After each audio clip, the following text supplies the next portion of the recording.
All right, hello there. I am Dr. Kyle Cress. I'm a chiropractor who graduated from St. Croix Central in 2011. Today's topic, we're going to focus on sleep here a little bit. And first thing, why? Why sleep? What's important about sleep? Well, outside of what we eat, what we drink, and how we move, sleep kind of fits that third department there and makes our big three as far as the things that we share each and every day. So, why is sleep important? Well, I would say, other than just the common, oh, I want to feel good in the morning, I want to have energy, all the cells in your body are affected by how much sleep you get and the quality of it. So, let's talk about quantity for a second, or the amount of sleep we should be getting. We usually hear about 8 hours. That's pretty consistent with all the things that I've learned and read. But the quality is so much more important.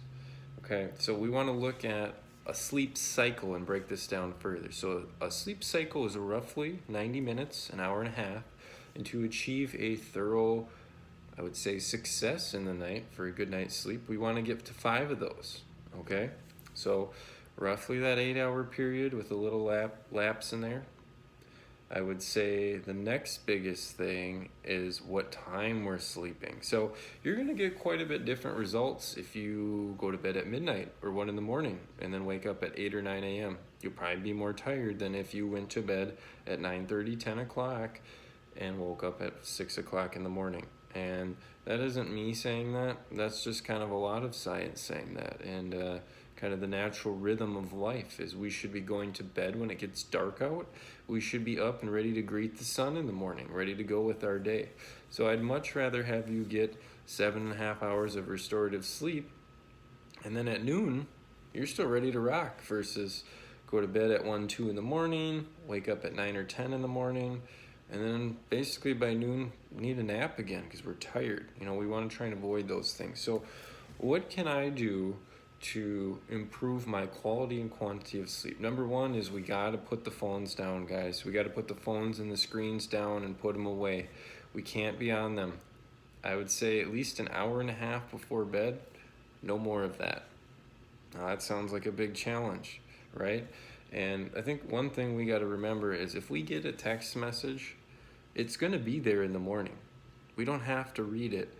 Oop, my phone vibrated. It's just becoming such a common thing to see with the younger kids as well as the adults. Although they like to talk to you guys about it, they're probably just as bad. So getting rid of our screen time as much as we can.